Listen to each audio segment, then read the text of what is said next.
बहुत शुक्रिया।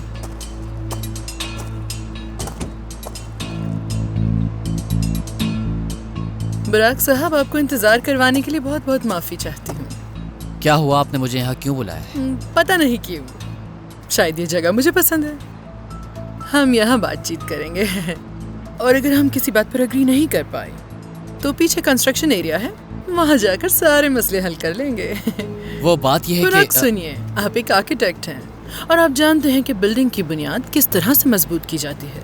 खाली कंक्रीट नहीं, काफी कुछ भरना पड़ता है उसके नीचे, जो सारी प्रॉब्लम्स को हमेशा के लिए खत्म कर देता अगर बात उस केस की है जिसके डॉक्यूमेंट्स मैंने जला दिए तो तुम जो चाहे जलाओ या उससे राख कर दो, मुझे उससे बिल्कुल फर्क नहीं पड़ता। फर्क पड़ता है तुम्हारे अपनी बात पर कायम रहने से। आप जानती हैं कि एक नया मैनेजर अब कंपनी को कंट्रोल कर रहा है, तो कंपनी के जो भी मामलात हैं उसमें मेरा कोई इख्तियार नहीं है।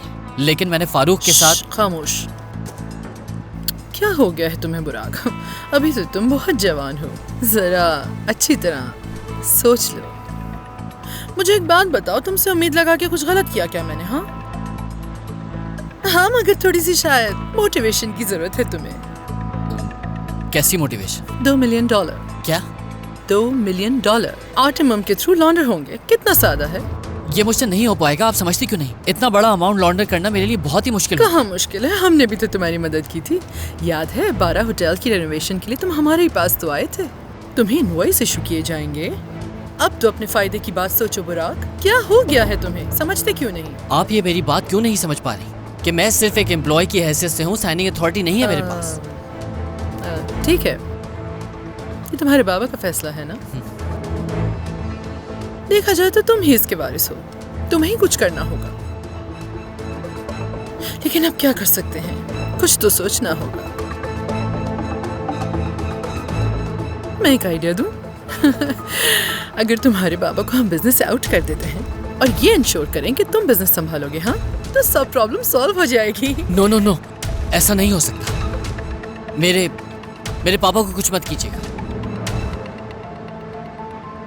मैं आपकी बात मानूंगा, मैं मनी लॉन्ड्रिंग भी करूंगा, बस पापा को दूर रखें। ग्रेट, ठीक है। बेस्ट ऑफ लक मिस्टर बुराक। शुक्रिया।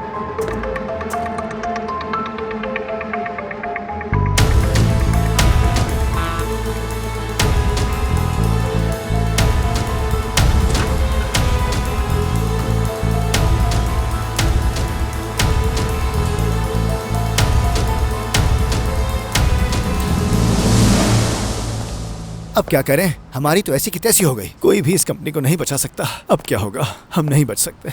हम एक बहुत बड़ा प्रोजेक्ट अपने हाथ से खो बैठे हैं। वो हमें काम से भी निकाल सकते हैं, इसमें कोई दो राय नहीं।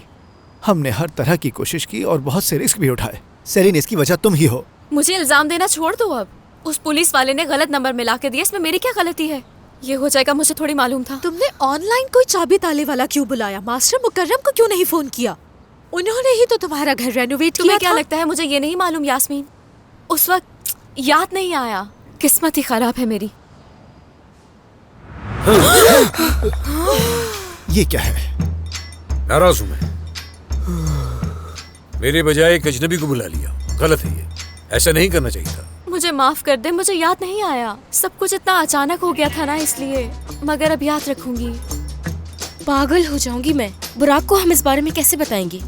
ये तमीर साहब अब तक क्यों नहीं आए? शायद वो यिल्दिरिम साहब के ऑफिस में होंगे और भीख मांग रहे होंगे हमारे प्रोजेक्ट की। नहीं, मैंने यिल्दिरिम साहब की सेक्रेटरी को कॉल की थी और उसने कहा तमीर साहब यहाँ मौजूद नहीं है। लेकिन जरा सोचो, हम लोगों में से किसी ने भी अब तक यिल्दिरिम साहब से माफी नहीं मांगी है। मैं कॉल करके माफी मांगती हूँ। रुक जाओ, कॉल मुझे करनी चाहिए।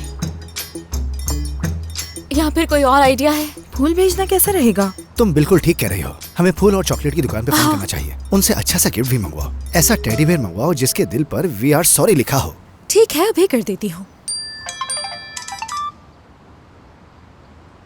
आप सभी लोग मेरी बात ध्यान से सुने। जब तक मैं ऑफिस नहीं आ जाता, यिल्दिरिम साहब के बारे में कोई बात भी नहीं करेगा। कुछ भी करने की कोशिश मत कीजिएगा।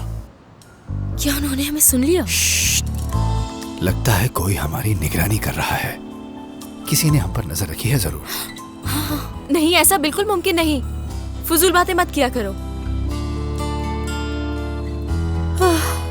मैं तो डर ही गई थी।